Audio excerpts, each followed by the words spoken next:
Joining me now is Betty Dixon Antoine. Her son died last month from COVID after he decided to not get the vaccine. She ended up organizing a vaccine drive at his memorial to help prevent the same outcome from befalling other family and friends. Betty, thank you so much for being with us this morning. We are so sorry for the loss of your son. I know that he was vulnerable health-wise, and so were you.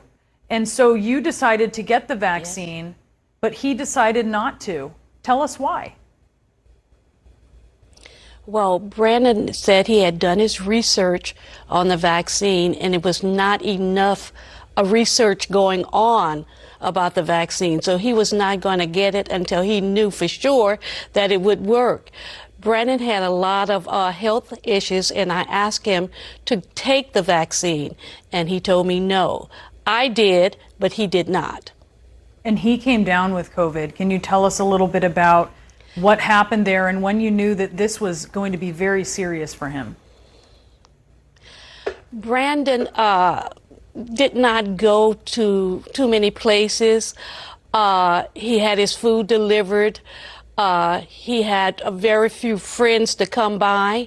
So one morning he called me and asked me to come over to help him clean. When I got to his house, I said, "Brandon, your house is clean." And he said, "Mom, I just need you to help me with my bed. I'm not feeling well."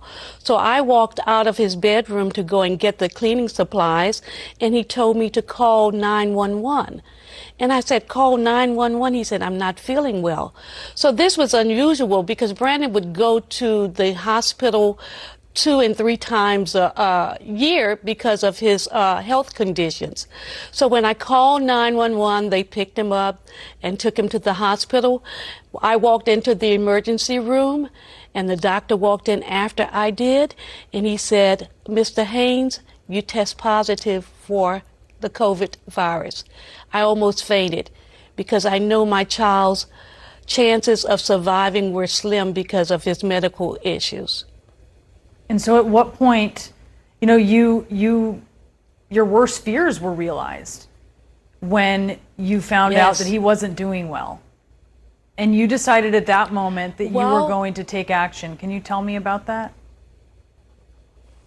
Well, I was staying at the hospital 24/7. The doctors and nurses were telling me to go home, but that was my son. And as a mother, I thought I was protecting him by staying there. So I decided to leave on the Tuesday before he died because his stats were, his oxygen level and everything was going up.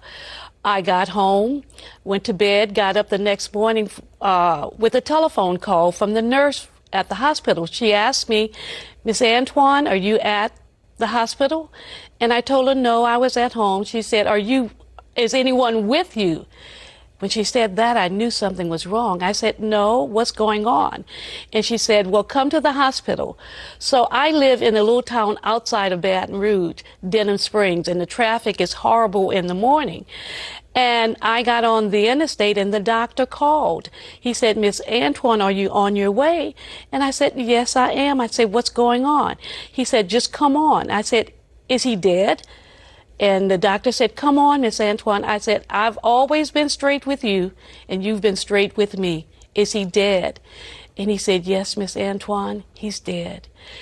I was so emotional driving down the interstate. When I got to the hospital and went into his room and saw my child, and he was dead, and the first thing that came to my mind, I'm going to get his friends and his family to take the vaccine because I didn't want them to die like Brandon did.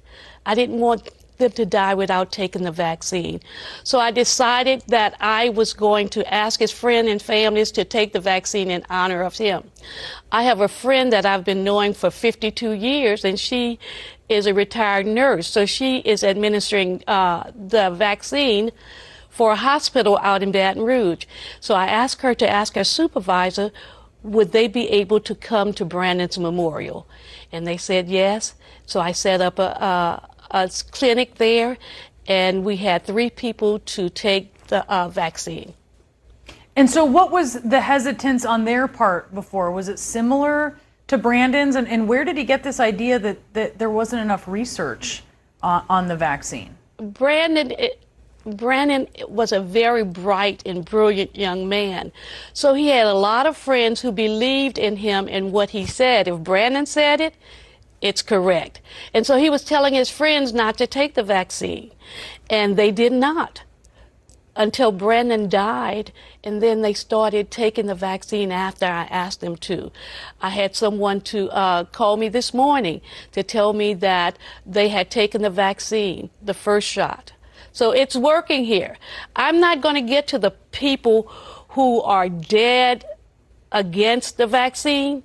I'm looking at the people who are straddling the fence and need somebody to say, take the vaccine, and they fall on the right side of the fence, and that's taking the vaccine. It is amazing what you were doing in honor of your son. This price that you have paid in this pandemic, it's just too much. And I wonder, you know, as you are trying to get people, and you are successfully getting people to take this vaccine, how are you remembering your son, and what are you missing about him that you want people to know? I'm missing my daily phone calls from him. I'm missing the "I love you, Mom" after the conversation is over with. I got up yesterday and I looked at his picture, his smiling face, and I miss that so much. Some mornings I'm okay, and then some mornings I start off being sad. But I miss my son, and I don't want any mother or any father to lose their child because they did not take the vaccine. Betty, thank you so much for coming on, and thank you for making a difference. You know, you're going to have these ups and downs on these mornings, and it is something to watch you try to make sure that other parents don't have those. Thank you so much, Betty Dixon Antoine.